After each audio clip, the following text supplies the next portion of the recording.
नमस्कार, अभिनंदन, आदाब, स्वागत है आपका हमारी खास पेशकश नायक में। मैं हूं संजीव श्रीवास्तव। आप सुन रहे हैं 92.7 बिग एफएम।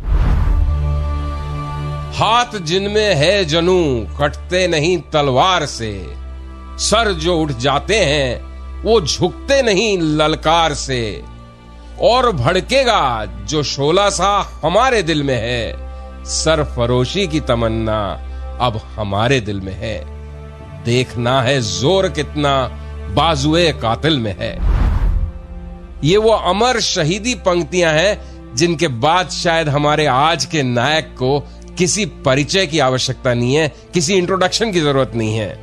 जी हां, 23 साल की उम्र में इस नौजवान ने जितनी किताबें पढ़ डाली थीं, जितना राजनीति को समझा था, कैसा संगठन बनाया था, कैसे देश के नौजवानों को प्रोत्साहित किया था, उनमें ऊर्जा भरी थी, और फिर किस किस्म की कुर्बानी वो दे गया था, उसकी शायद कोई दूसरी मिसाल दुनिया में मिलना मुश्किल है। जी हां, आज और कल 2 दिन लगातार हम बात करेंगे देश के उस सपूत की जिसकी पुण्यतिथि है कल 23 मार्च को, भारत के शेर भगत सिंह की। नायक बताऊंगा आपको कि क्यों नन्हे भगत सिंह ने घर से बंदूक उठाकर अपने खेत में ले जाकर गाड़ दी, और बताऊंगा आपको कि क्यों जलियांवाला बाग से मिट्टी उठाकर घर आ गए भगत सिंह, और किसे माना महान क्रांतिकारी भगत सिंह ने बंदूक और बारूद से भी ज्यादा क्रांति का सशक्त हथियार, और क्यों लाला लाजपत राय के साथ कई सैद्धांतिक मतभेदों के बावजूद प्रण लिया भगत सिंह ने उनकी मौत का बदला लेने का। और भी कई प्रेरणादायक किस्से अमर शहीद भगत सिंह के जीवन से जुड़े हुए। बने रहिए मेरे यानी संजीव श्रीवास्तव के साथ। आप सुन रहे हैं नायक सिर्फ 92.7 बिग एफएम पर। नमस्कार, अभिनंदन, आदाब। आप सुन रहे हैं नायक। हम बात कर रहे हैं हमारे दिलों में आज तक जिंदा रहने वाले अमर शहीद भगत सिंह की, सिर्फ 92.7 बिग एफएम पर। भगत सिंह का जन्म 28 सितंबर 1907 को पंजाब के जिला लायलपुर में बंगा गांव में हुआ था। भगत सिंह के पिता सरदार किशन सिंह और उनके चाचा अजीत सिंह और स्वर्ण सिंह सभी क्रांतिकारी स्वभाव के थे। अंग्रेजों के खिलाफ लगातार आवाज उठाते थे ये लोग। जिस दिन भगत सिंह का जन्म हुआ उस दिन उनके पिता और चाचा जेल में बंद थे। जब इनके जन्म की सूचना जेल अधिकारियों को दी गई तो इनके पिता और चाचा को रिहा किया गया। इसीलिए भगत सिंह की दादी ने नन्हे मुन्ने बच्चे का नाम रखा भागा बाबा, यानी अच्छे भाग्य वाला बच्चा। बाद में उनका नाम भगत सिंह हुआ। 14 साल की उम्र से ही भगत सिंह क्रांतिकारी संस्थाओं के साथ जुड़ गए थे, और जब उनकी शादी की बातें घर वालों ने शुरू करी, विवाह बंधन में बांधने की योजनाएं बनने लगी, तो वो लाहौर से भागकर कानपुर जा पहुंचे। पीछे छोड़ गए एक खत, एक पत्र अपने तकिए के नीचे, जिसमें उन्होंने अपने घर वालों को लिखा था कि मेरी दुल्हन आजादी है और भारत को आजाद कराना ही मेरा जीवन का लक्ष्य है। लाहौर पहुंच के वो अपने चाचा अजीत सिंह और स्वर्ण सिंह के साथ आजादी के आंदोलन में कूद पड़े। उनके दोनों चाचा करतार सिंह सराभा द्वारा संचालित गदर पार्टी के सदस्य थे। भगत सिंह पर अपने चाचाओं का गहरा प्रभाव था और वही उनके शुरुआती गुरु थे, आदर्श थे। आगे बताऊंगा आपको कि किस तरह से भगत सिंह ने दुनिया के तमाम बड़े चिंतक, विचारक, महान क्रांतियों के जनक, उनके जीवन का, उनके लेखन का गहन अध्ययन किया और फिर स्थापित की हिंदुस्तान सोशलिस्ट रिपब्लिकन आर्मी। बने रहिए मेरे यानी संजीव श्रीवास्तव के साथ। आप सुन रहे हैं नायक, कहानी है अमर शहीद भगत सिंह की, सिर्फ 92.7 बिग एफएम पर। नमस्कार, अभिनंदन, आदाब, स्वागत है एक बार फिर आपका हमारी खास पेशकश में नायक। बात कर रहे हैं हम आज अमर शहीद भगत सिंह की। मैं हूं संजीव श्रीवास्तव और आप सुन रहे हैं 92.7 बिग एफएम। ये उन दिनों की बात है जब 1919-1920 में गांधी जी के आह्वान पर देश में असहयोग आंदोलन शुरू हो चुका था। बहुत जबरदस्त लोगों में ऊर्जा थी, बहुत जज्बा उस समय बुलंद था और गांधी जी की कॉल पे जैसे पूरा देश उनके पीछे खड़ा हो गया था। लेकिन उसी समय चौरी चौरा की घटना हुई जिसमें आंदोलनकारियों ने एक पुलिस थाने पर हमला कर दिया, कई पुलिसकर्मी मारे गए। गांधी जी इस हिंसा से बहुत निराश हुए और उन्होंने जो नॉन कॉपरेशन मूवमेंट देश भर में छेड़ा था उसको वापस लेने की कॉल दे दी, आह्वान कर दिया कि असहयोग आंदोलन अब खत्म। तो साहब, बड़ी संख्या में जो देश का नवयुवक इस आंदोलन में कूदा था, जुटा था, अंग्रेजों को देश से खदेड़ने का जिसने सपना देखा था, वो बहुत निराश हो गए। एक तरह से उनका मन टूट गया। इसी दौर में सचिन सान्याल जैसे क्रांतिकारी स्वभाव के कुछ नवयुवक सामने आए। इस गुट ने गांधी जी के नॉन वायलेंस के अहिंसा की कॉल से हटकर बारूद, बंदूक और बम के दम पर देश को आजाद कराने की ठान ली। तब गठित हुई हिंदुस्तान रिपब्लिकन आर्मी और इसको ज्वाइन कर लिया भगत सिंह जैसे आजादी के परवानों ने। लेकिन भगत सिंह कुछ अलग ही मिट्टी के बने हुए थे। हिंदुस्तान रिपब्लिकन आर्मी तो उन्होंने ज्वाइन कर ली, लेकिन वहां पे उन्होंने एक बड़े पुस्तकालय, एक बड़ी लाइब्रेरी का भी गठन किया। छोटी सी उम्र में ही भगत सिंह ने तमाम बड़े विचारकों, चिंतकों और क्रांतिकारियों के जीवन को अध्ययन किया। उनका कहना था कि भाई, बंदूक उठाओगे, बम फेंकोगे, लेकिन ये तो जानो और समझो कि बंदूक क्यों उठा रहे हो और बम किस पर और क्यों फेंक रहे हो। मतलब ये कि भगत सिंह सिर्फ एक क्रांतिकारी नहीं थे, वो आइडियोलॉग भी थे, स्वयं एक गहन चिंतक थे। 1925 में भगत सिंह, सुखदेव और विजय कुमार सिन्हा ने सान्याल साहब और उनके साथियों द्वारा गठित हिंदुस्तान रिपब्लिकन आर्मी का नाम बदलकर हिंदुस्तान सोशलिस्ट रिपब्लिकन आर्मी रखा। तो ऐसी अनूठी और निराली शख्सियत थी भगत सिंह की, जो हथियारों की क्रांति से पहले विचारों की क्रांति लाना चाहते थे। बताऊंगा आपको कि क्यों एक दिन बालक भगत सिंह ने अपनी बंदूक गाड़ दी खेत में। बने रहिए मेरे यानी संजीव श्रीवास्तव के साथ। आप सुन रहे हैं नायक, बात कर रहे हैं हम अमर शहीद भगत सिंह की, सिर्फ 92.7 बिग एफएम पर। नमस्कार, अभिनंदन, आदाब, स्वागत है एक बार फिर आपका हमारी खास पेशकश में नायक। बात कर रहे हैं हम आज अमर शहीद भगत सिंह की, सिर्फ 92.7 बिग एफएम पर।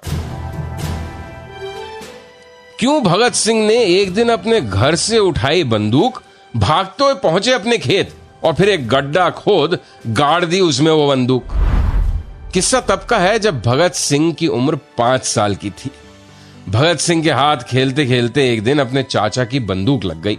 उन्होंने अपने चाचा जी से पूछा कि भाई ये क्या है, इससे क्या होता है। चाचा ने कहा कि इससे अंग्रेज हुकूमत को देश से भगाएंगे। कुछ दिनों बाद भगत सिंह अपने चाचा के साथ जब खेत में काम कर रहे थे तो उन्होंने देखा चाचा वहां एक आम का पेड़ लगा रहे थे। अब भगत सिंह ने चाचा से पूछा कि ये क्या कर रहे हैं आप। चाचा बोले कि बेटा, आम का पेड़ लगा रहा हूं, ये गुठली एक दिन पेड़ की शक्ल में खिलेगी, उसमें खूब आम लगेंगे और फिर हम सब वो आम खाएंगे। भगत सिंह ने बात सुनी और दौड़ते हुए घर पहुंचे। घर से उठाई बंदूक चाचा की और वापस दौड़ते हुए खेत पहुंचे। खेत आए और गड्ढा खोदना शुरू कर दिया। गड्ढा खोदने के बाद उसमें बंदूक गाड़ दी और फिर गड्ढे को मिट्टी से फिर ढक दिया, भर दिया। चाचा हैरान परेशान देख रहे बच्चा क्या कर रहा है। उन्होंने पूछा, भाई क्या कर रहे हो भगत सिंह। अब बालक भगत सिंह का जवाब सुनिए। भगत सिंह ने कहा, चाचा मैं बंदूक की फसल उगा रहा हूं। एक दिन ऐसा आएगा जब कई बंदूकें पैदा होंगी और हम सब मिलकर इस देश को अंग्रेजों से आजाद करा देंगे। तो ये तो जज्बा भगत सिंह का 5 साल की उम्र में था। जाहिर सी बात है कि 23 साल की उम्र तक जो उनका कुल जीवन था, उन्होंने अंग्रेजों की नाक में दम कर दिया, अंग्रेज हुकूमत को लोहे के चने चबा दिए और देश के नौजवानों के लिए, सबके लिए वो एक अमर मिसाल आज तक बने हुए हैं। लेकिन बचपन में बंदूक की खेती का सपना देखने वाला भगत सिंह जैसे जैसे बड़ा हुआ, उसकी इंटेलेक्चुअल फैकल्टीज, सोचने समझने वाला दिमाग भी उतना ही डेवलप होता गया। इसीलिए जब हिंदुस्तान रिपब्लिकन आर्मी बनी तो उसने उस लाइब्रेरी की स्थापना करी। जैसे जैसे भगत सिंह बड़े होते गए, उनका विचार यह भी बनता गया कि क्रांति सिर्फ हथियारों से नहीं आ पाएगी, वो कहते थे कि आर्म्ड रेवोल्यूशन या किसी भी हथियारबद्ध क्रांति की नींव विचारों पर रखी जाएगी। इसलिए ही उनकी लाइब्रेरी में ट्रांसफॉर्मेशन पर, कम्युनिज्म पर, सोशलिज्म पर, दुनिया की बड़ी क्रांतियों पर एक से एक पुस्तकें थीं। आगे बताऊंगा आपको कि क्यों जलियांवाला बाग की मिट्टी को अपने घर ले आए भगत सिंह और फिर क्या सौगंध खाई उन्होंने। बने रहिए मेरे यानी संजीव श्रीवास्तव के साथ। आप सुन रहे हैं नायक, बात कर रहे हैं हम अमर शहीद भगत सिंह की, सिर्फ 92.7 बिग एफएम पर। नमस्कार, अभिनंदन, आदाब, स्वागत है आपका एक बार फिर। आप सुन रहे हैं नायक, बात कर रहे हैं हम अमर शहीद भगत सिंह की। मैं हूं संजीव श्रीवास्तव और आप सुन रहे हैं 92.7 बिग एफएम। तो आखिर क्यों जलियांवाला बाग की मिट्टी उठाकर ले आए अपने घर भगत सिंह और फिर क्या सौगंध खाई उन्होंने। सिर्फ 12 साल के थे भगत सिंह जब जलियांवाला हत्याकांड हुआ, जिसने पूरे देश को हिलाकर रख दिया था। जलियांवाला कांड के अगले ही दिन स्कूल से भागकर 12 कोस पैदल चल लाहौर से अमृतसर पहुंच गए भगत सिंह और पहुंच गए जलियांवाला बाग। वहां उन्होंने खून से भीगी मिट्टी को एक बोतल में रख लिया और वापस घर की ओर चल पड़े। अब एक तरफ 12 कोस चले और फिर 12 कोस लौट के आए। पूरा दिन निकल गया। देर रात भगत सिंह जब अपने घर लौटे, भगत सिंह किसी से कुछ नहीं बोले, चुपचाप अपने कमरे की तरफ बढ़ने लगे। कमरे की तरफ जब वो जा रहे थे तो उनकी बहन अमर कौर ने उनको रोका और कहा, वीर जी, आज आने में बहुत देर कर दी। कहां थे आप? मैं कब से आपका इंतजार कर रही थी। भगत सिंह कुछ नहीं बोले। अमर कौर ने फिर कहा, आप इतने दुखी क्यों लग रहे हैं? सच सच बताइए, क्या बात है? भगत सिंह ने कहा, मैं तुम्हें कुछ नहीं बता सकता। बहन फिर बहुत ही प्यार जताते हुए, लाड़ लड़ाते हुए बोली, वीर जी बताओ ना, आप इतने दुखी क्यों हो? तब भगत सिंह ने जेब से वो शीशी निकाली और अमर कौर को दिखाई और पूछा, जानती हो ये क्या है? बहन के कुछ समझ में नहीं आया। चौंक कर बोली, अरे इसमें स्याही की जगह ये क्या है? ये तो लाल रंग दिख रहा है, क्या है ये? भगत सिंह ने कहा, ये मिट्टी है, खून से सनी लाल मिट्टी। अमृतसर के जलियांवाला बाग में अंग्रेजों ने गोलियां चलाकर अनेक निहत्थे लोगों को मार डाला। उन शहीदों के खून से सनी हुई है ये मिट्टी जो लाल हो गई है। वही मिट्टी में लेकर आया हूं घर। और फिर कहा, बस सब बहुत हो गया, अब हम गोली नहीं खाएंगे बल्कि गोली मारेंगे। गोली मारेंगे उन अंग्रेजों को जो हमारे निर्दोष लोगों का खून बहाते हैं। हमारे देश को गुलाम बनाने वालों का अस्तित्व हम समाप्त कर देंगे, मिटा देंगे। मुझे इस मिट्टी की कसम, इस मिट्टी की सौगंध, मैं इन लोगों की मौत का बदला जरूर लूंगा। सिर्फ 12 साल की उम्र में यह प्रण लिया था भगत सिंह ने। यह वो वाकया है जो भगत सिंह की पर्सनालिटी, उनके सोच को, उनकी शख्सियत को स्थापित करती है, इस्टैब्लिश करती है। आगे बताऊंगा कि क्यों पंजाब के लाला लाजपत राय के साथ सैद्धांतिक मतभेद होने के बावजूद भी उनकी मौत का बदला लेने का प्रण लिया भगत सिंह ने। बने रहिए मेरे यानी संजीव श्रीवास्तव के साथ। आप सुन रहे हैं नायक, बात कर रहे हैं हम भगत सिंह की, सिर्फ 92.7 बिग एफएम पर। नमस्कार, अभिनंदन, आदाब, स्वागत है आपका एक बार फिर नायक में। बात कर रहे हैं हम अमर शहीद भगत सिंह की। मैं हूं संजीव श्रीवास्तव और आप सुन रहे हैं 92.7 बिग एफएम।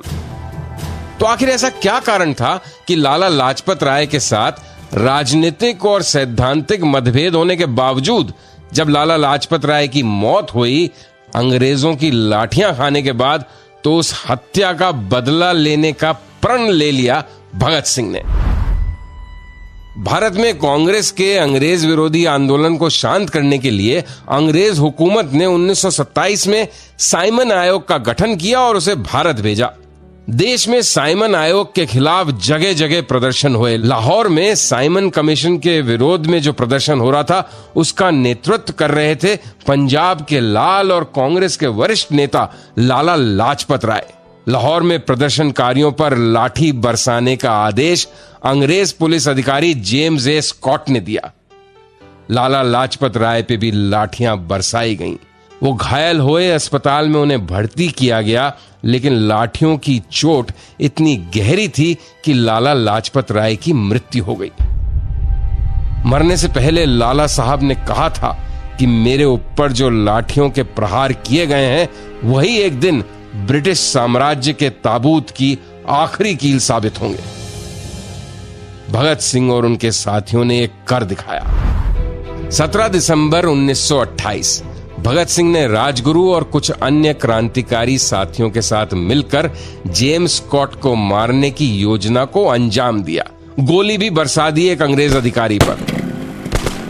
गलती बस उनसे यह हो गई कि जेम्स स्कॉट की जगह उन्होंने डिप्टी सुपरिटेंडेंट ऑफ पुलिस अंग्रेज अधिकारी जेपी सैंडर्स को मार दिया। अगले ही दिन यानी 18 दिसंबर 1928 को क्रांतिकारियों ने लाल स्याही से लिखे गए एक इश्तहार को शहर की दीवारों पर चिपका दिया। पोस्टर पर लिखा था, हिंदुस्तानी समाजवादी प्रजातंत्र सेना नोटिस, नौकरशाही सावधान, सैंडर्स की मौत से लाला लाजपत राय की हत्या का बदला ले लिया गया है। सैंडर्स की हत्या के साथ ही अंग्रेज हुकूमत बौखला उठी थी।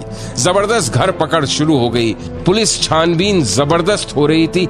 सबसे ज्यादा तलाश थी उनको भगत सिंह की। इतने जबरदस्त खतरे को आखिर भगत सिंह ने क्यों उठाया, जबकि लाला लाजपत राय के साथ उनके सैद्धांतिक मतभेद थे। जब भगत सिंह से यह पूछा गया कि आप तो लाला जी के विचारों से नहीं सहमत थे, फिर भी आपने अपनी जान को खतरे में डालकर उनकी हत्या का बदला क्यों लिया, तो भगत सिंह ने बड़े गुस्से में जवाब दिया, जवान बेटों की मौजूदगी में बूढ़े बाप पर दुश्मन हमला करें और तब भी बेटों का खून न खोले। चाहे लाख विरोध थे हमारे, लेकिन वो थे तो हमारे बाप बराबर। तो ये था जज्बा भगत सिंह और उनके क्रांतिकारी साथियों का। आगे बताऊंगा आपको कि कैसे कांकोरी कांड में रची गई एक ऐतिहासिक कविता में अमर शहीद भगत सिंह का भी एक बहुत ही दुर्लभ कंट्रीब्यूशन था। बने रहिए मेरे यानी संजीव श्रीवास्तव के साथ। आप सुन रहे हैं नायक, सिर्फ 92.7 बिग एफएम पर। नमस्कार, अभिनंदन, आदाब, स्वागत है आपका एक बार फिर। आप सुन रहे हैं नायक, बात कर रहे हैं हम अमर शहीद भगत सिंह की। मैं हूं संजीव श्रीवास्तव और आप सुन रहे हैं 92.7 बिग एफएम। 9 अगस्त 1925 को शाहजहांपुर से लखनऊ के लिए चली 8 नंबर डाउन पैसेंजर काकोरी नाम के एक छोटे से स्टेशन के पास लूट ली गई। उसमें सरकारी खजाना था। इस घटना को अंजाम देने वाले, इसकी योजना बनाने वाले लोगों में प्रमुख थे राम प्रसाद बिस्मिल, चंद्रशेखर आजाद, भगत सिंह और कुछ अन्य क्रांतिकारी। काकोरी षड्यंत्र से जुड़े ज्यादातर क्रांतिकारी लखनऊ जेल में कैद थे। केस चल रहा था। इसी दौरान बसंत पंचमी का त्योहार आ गया। सभी क्रांतिकारियों ने मिलकर तय किया कि बसंत पंचमी के दिन वो सब सर पर पीली टोपी लगाकर और हाथ में पीला रुमाल लेकर कोर्ट जाएंगे। साथ ही साथ उन्होंने अपने नेता और जबरदस्त क्रांतिकारी राम प्रसाद बिस्मिल से भी अनुरोध किया कि पंडित जी, कल के इस शुभ पावन मौके पर कोई भड़कती हुई कविता लिखिए जिसे हम सब मिलकर गाते हुए जाएंगे। अब बिस्मिल साहब कवि थे। अगले ही दिन कविता तैयार थी। मेरा रंग दे बसंती चोला, हो मेरा रंग दे बसंती चोला, इसी रंग में रंग के शिवा ने मां का बंधन खोला, यही रंग हल्दी घाटी में था प्रताप ने घोला, नव बसंत में भारत के हित वीरों का ये टोला, किस मस्ती से पहन कर निकला ये बासंती चोला, मेरा रंग दे बसंती चोला, हो मां मेरा रंग दे बसंती चोला। अब साहब, वीर रस में डूबी इस कविता को, इन पंक्तियों को जब भगत सिंह ने सुना, उन दिनों वो लाहौर जेल में बंद थे, तो उन्होंने अपनी तरफ से भी इस कविता में ये पंक्तियां जोड़ी। सुनिए। इसी रंग में बिस्मिल जी ने वंदे मातरम बोला, यही रंग अशफाक को भाया उनका दिल भी डोला, इसी रंग को हम मस्तों ने दूर फिरंगी को करने को लहू में अपने घोला, मेरा रंग दे बसंती चोला, हाँ मेरा रंग दे बसंती चोला। ये वो अमर पंक्तियां हैं, ये वो शहादत की कविता है जो भारत के हर क्रांतिकारी के लिए जैसे आजादी का मंत्र बन गई, जीवन की प्रेरणा बन गई। ऐ मेरे वतन के लोगों, जरा आंख में भर लो पानी, जो शहीद हुए हैं उनकी जरा याद करो कुर्बानी।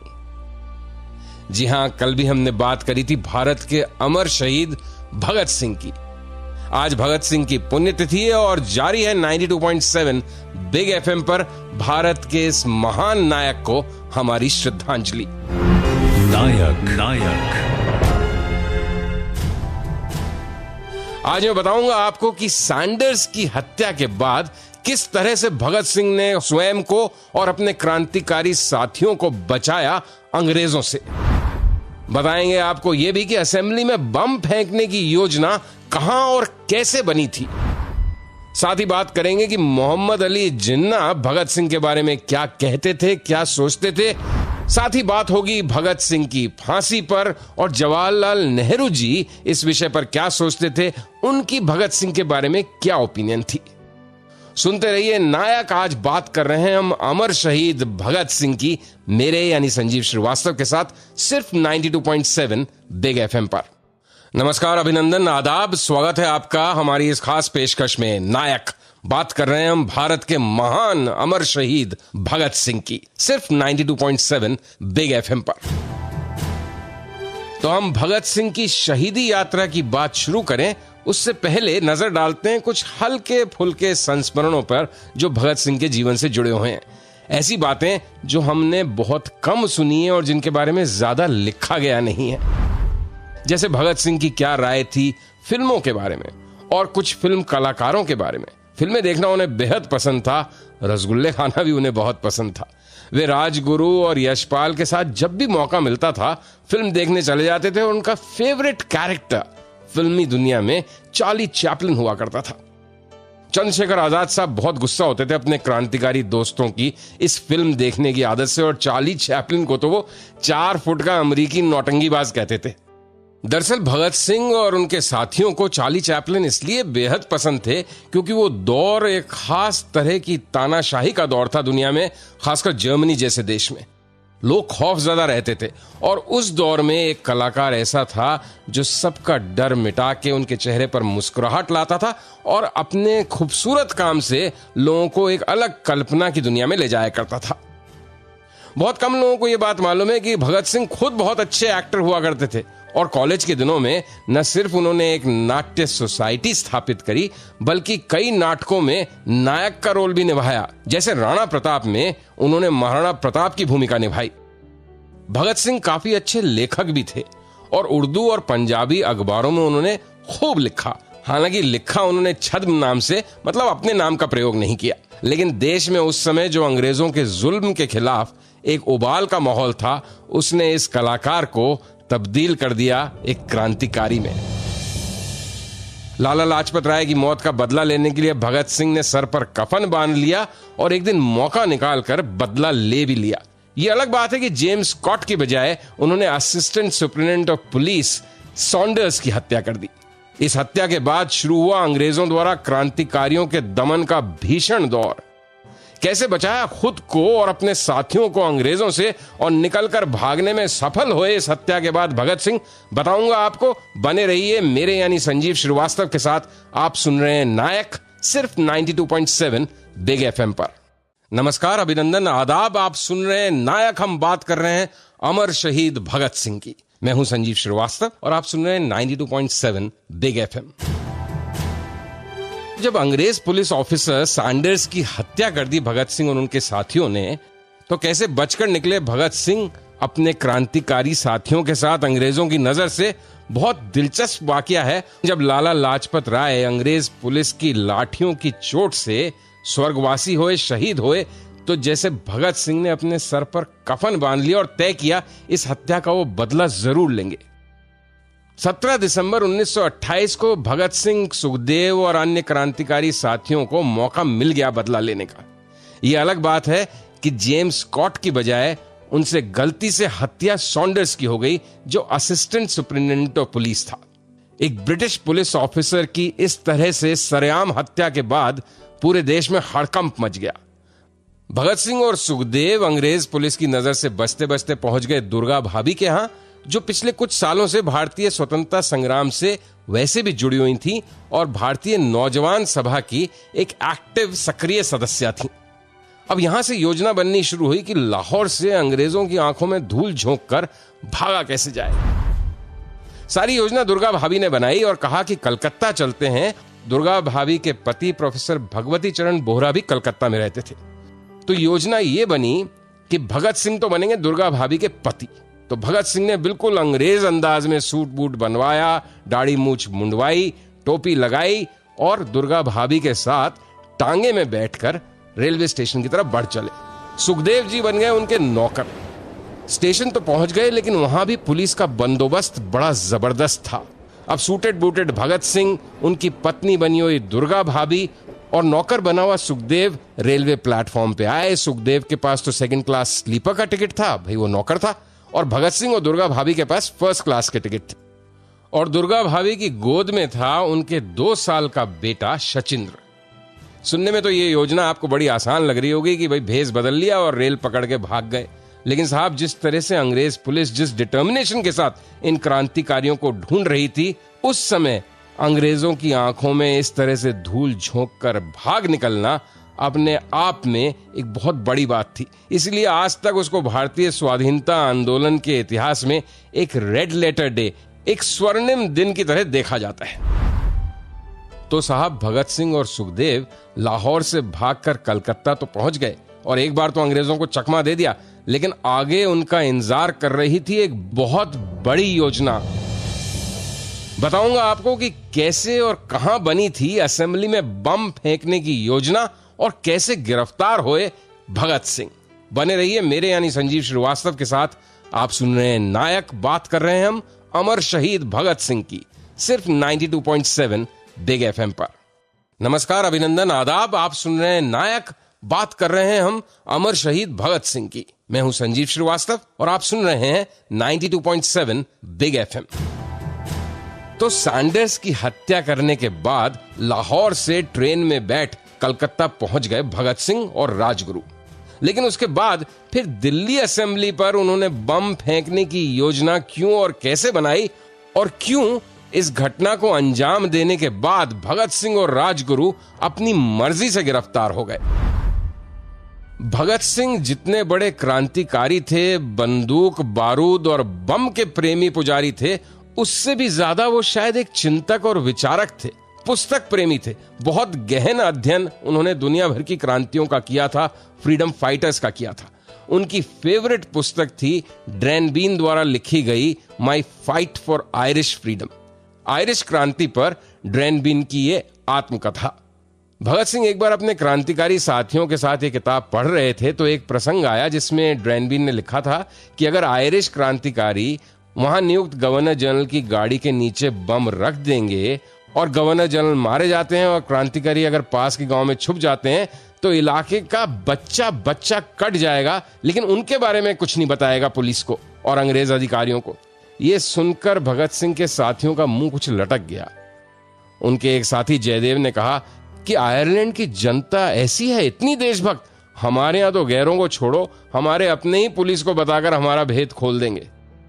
इस पर भगत सिंह का कहना था, मैं अपनी मौत को इतना कठिन बना दूंगा कि सारा ब्रिटिश साम्राज्य उसके नीचे दब जाएगा।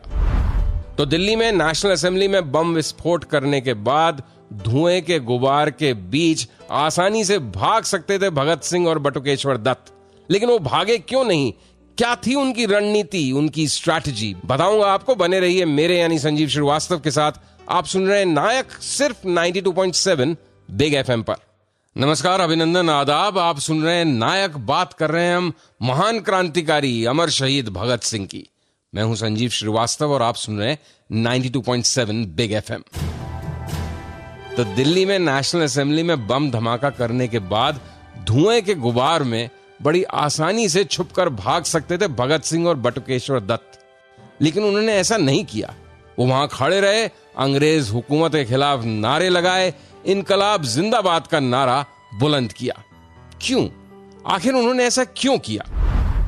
यह समझने के लिए हमें फ्रेंच रेवोल्यूशन का इतिहास समझना पड़ेगा, जिससे भगत सिंह और उनके साथी बहुत प्रेरणा लेते थे। फ्रेंच रेवोल्यूशन के एक बड़े क्रांतिकारी ने 1893 में फ्रांस की संसद में बम फेंककर धमाका किया था और उस वक्त कहा था कि फ्रांस की जो राजशाही है वो इतनी बहरी है, इतनी बर्बर है कि उसको सिर्फ बम और बारूद धमाकों की आवाज ही सुनाई देगी।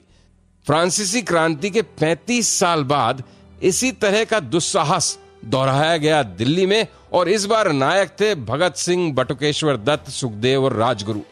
पब्लिक सेफ्टी बिल और ट्रेड डिस्प्यूट्स बिल, ये दोनों ऐसे विधायक थे जिनके खिलाफ देश में माहौल बहुत गर्म था, क्योंकि ये दोनों ही विधेयक श्रमिकों और मजदूर वर्गों के हितों को अनदेखा कर रहे थे। 16 ट्रेड यूनियंस के नेता गिरफ्तार कर लिए गए थे। देश भर में आंदोलन का माहौल था, लेकिन अंग्रेज सरकार का प्रयास था कि किसी भी कीमत पर ये विधेयक केंद्रीय असेंबली में पास करवाए जाए, नहीं तो अध्यादेश के तौर पर इनको लाया जाए। भगत सिंह और उनके साथियों को यह कतई बर्दाश्त नहीं था। वैसे नेशनल असेंबली में हुए इस बम कांड का एक दिलचस्प पहलू यह भी है कि हिंदुस्तान सोशलिस्ट रिपब्लिकन आर्मी के नेता, खासकर चंद्रशेखर आजाद, ये बिल्कुल नहीं चाहते थे कि भगत सिंह इस ऑपरेशन में शामिल हो। प्लान यह था कि वो तो रूस जाएं, आगे की तैयारियां करें, लेकिन भगत सिंह नहीं माने। वो अड़ गए कि इस बम धमाके के वक्त वो भी नेशनल असेंबली में मौजूद रहेंगे। तो भगत सिंह और बटुकेश्वर दत्त ने यह धमाका किया, फिर नारेबाजी करी अंग्रेज हुकूमत के खिलाफ, और फिर वही हुआ जो क्रांतिकारियों को मालूम था। बटुकेश्वर और भगत सिंह गिरफ्तार कर लिए गए और उन्हें काले पानी यानी उम्र कैद की सजा दी गई। बाद में इन क्रांतिकारी वीरों के खिलाफ कई और मुकदमे भी खुले और अंततः भगत सिंह, राजगुरु और सुखदेव को फांसी की सजा सुनाई गई।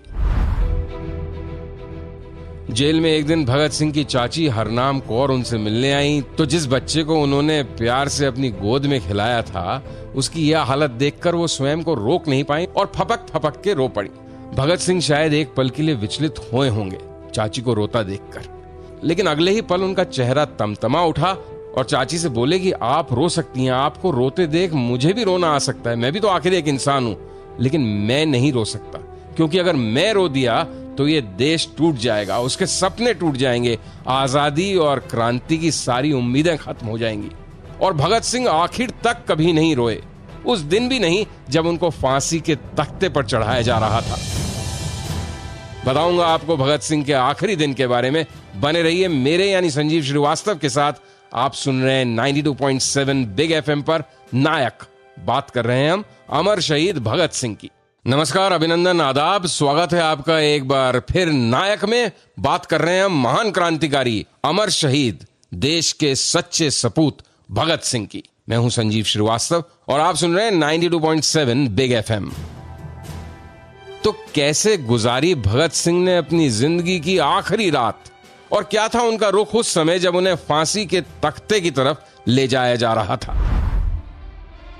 भगत सिंह को फांसी 24 मार्च को दी जाने वाली थी, लेकिन फांसी से एक दो दिन पहले ही देश में जबरदस्त क्रांति का माहौल उत्पन्न हो गया। पूरा मुल्क जैसे उबाल पर था। भारत के लोग, खासकर नौजवान, घरों से निकल सड़कों पर आ गए थे। प्रदर्शन और आंदोलनों का दौर गर्म था, जगह जगह जनसभाएं होनी थी। अंग्रेज सरकार घबरा गई। फैसला लिया गया कि तय वक्त से एक दिन पहले ही भगत सिंह को फांसी दे दी जाए। तो जिस समय जेल के अधिकारी भगत सिंह को लेने उनकी काल कोठरी की तरफ आए, वो लेनिन और राम प्रसाद बिस्मिल की जीवनी पढ़ रहे थे, उनके लेखन का आनंद ले रहे थे। जेलर खान बहादुर अकबर अपनी यूनिफॉर्म में थे। जेलर और पुलिस के साथ राजगुरु और सुखदेव भी थे। जेलर भगत सिंह से बोले, सरदार जी, आपकी फांसी लगाने का हुक्म आ गया है, तैयार हो जाइए। भगत सिंह किताब पढ़ने में डूबे हुए थे। जेलर की तरफ उन्होंने देखा तक नहीं। थोड़ा रुककर सिर्फ उल्टा हाथ उठाकर इशारा किया कि रुकें, और फिर भगत सिंह बोले, रुको, अभी एक क्रांतिकारी दूसरे क्रांतिकारी से मिल रहा है। भगत सिंह फिर अपने अध्ययन में डूब गए और थोड़ी देर बाद और पढ़ने के बाद खड़े होते हैं और बोलते हैं, ठीक है, अब चलो, लेकिन हमारे हाथों में हथकड़ी न लगाई जाए और न ही हमारे चेहरे कंटोप से ढके होंगे। इसके बाद भगत सिंह ने अपनी कोठरी को बड़े गौर से देखा, चारों तरफ नजर घुमाई, फिर कोठरी से बाहर निकले, राजगुरु और सुखदेव से गले मिले, फिर तीनों चल पड़े। भगत सिंह बीच में, दाएं और बाएं राजगुरु और सुखदेव। भगत सिंह की फांसी की खबर जैसे ही देश में फैली, पूरे मुल्क में सन्नाटा सा छा गया। पूरा देश तब था, शोकाकुल था। भगत सिंह नियमित रूप से डायरी लिखा करते थे। बताऊंगा आपको कि डायरी में उनकी अंतिम एंट्री क्या थी, क्या लिखा था भगत सिंह ने उस दिन जिस दिन उनको फांसी दी गई। बने रहिए मेरे यानी संजीव श्रीवास्तव के साथ। आप सुन रहे हैं नायक, सिर्फ 92.7 बिग एफएम पर। नमस्कार, अभिनंदन, आदाब, स्वागत है आपका नायक में। बात कर रहे हैं हम महान क्रांतिकारी अमर शहीद भगत सिंह की। आप सुन रहे हैं 92.7 बिग एफएम। मैं हूं संजीव श्रीवास्तव। तो क्या लिखा भगत सिंह ने अपनी जिंदगी के आखिरी दिन अपनी पर्सनल डायरी में? भगत सिंह को फांसी दी जाने वाली ये खबर इतनी जबरदस्त थी कि पूरे देश में हड़कंप मच गया था। इस वजह से घबराई हुई नर्वस अंग्रेज हुकूमत ने भगत सिंह की फांसी को एक दिन एडवांस कर लिया। एक दिन पहले ही उन्हें फांसी पर चढ़ा दिया गया। भगत सिंह की फांसी पर पूरा देश तब था। बड़े बड़े जननायक भी बेहद नाराज थे। मोहम्मद अली जिन्ना ने तो अपने तर्कों से, अदालती जिरह से यह साबित करने की पूरी कोशिश करी थी कि भगत सिंह और उनके साथी हत्यारे नहीं बल्कि एक राजनीतिक क्रांतिकारी हैं और उनको फांसी की सजा सुनाना सरासर अन्याय है। जवाहरलाल नेहरू भी बहुत आहत थे भगत सिंह और उनके साथियों को फांसी की सजा मिलने से, लेकिन अपनी अंतिम सांस तक अपने लक्ष्य से नहीं विचलित होने वाले शहीद आजम भगत सिंह को देश में आगे जाकर क्या होने वाला है उसका भी कुछ पूर्वानुमान था। डायरी में उनकी आखिरी एंट्री जो 23 मार्च को उन्होंने दर्ज की थी, उसमें उन्होंने लिखा था कि फांसी के 15 साल बाद हम यानी भारतवासी अंग्रेजों की गुलामी से मुक्त हो जाएंगे। 15 साल की बजाय आजादी में 18 साल लग गए। देश 1947 में आजाद हुआ, लेकिन हमें भगत सिंह के कॉन्फिडेंस, उनकी हिम्मत की दाद देनी पड़ेगी। भगत सिंह ने लिखा था कि जिस तरह के लोग आजादी की लड़ाई में जुटे हुए हैं, जुड़ रहे हैं, उसकी वजह से आजादी के बाद भी देश में लूट और स्वार्थ का ही राज होगा। भगत सिंह ने अपनी डायरी में लिखा था कि क्रांति से हमारा मतलब है अन्याय और शोषण पर टिकी व्यवस्था को बदलना। पिस्तौल और बम इनकलाब नहीं लाते, बल्कि इनकलाब की तलवार विचारों की धार पर तेज होती है। भगत सिंह ने सांप्रदायिक हिंसा के खिलाफ भी अपनी डायरी में काफी बार लिखा था। धार्मिक अंधविश्वास और कट्टरपंथ के वो हमेशा खिलाफ रहे। तो ये थी कहानी अमर शहीद महान क्रांतिकारी भगत सिंह की। आजादी के वो ऐसे परवाने थे, ऐसे मतवाले थे कि वो सिर्फ बम, बारूद और बंदूक में विश्वास नहीं रखते थे। कलम के भी वो उतने ही बड़े सिपाही थे और सिर्फ अंग्रेज हुकूमत के खिलाफ ही नहीं, उन्होंने हर तरह के शोषण के खिलाफ आवाज बुलंद करी और देशवासियों को सचेत किया। तो शहीद आजम भगत सिंह को हमारी तरफ से श्रद्धांजलि है। जनू कटते नहीं तलवार से, सर जो उठ जाते हैं वो झुकते नहीं ललकार से, और भड़केगा जो शोला सा हमारे दिल में है, सरफरोशी की तमन्ना अब हमारे दिल में है।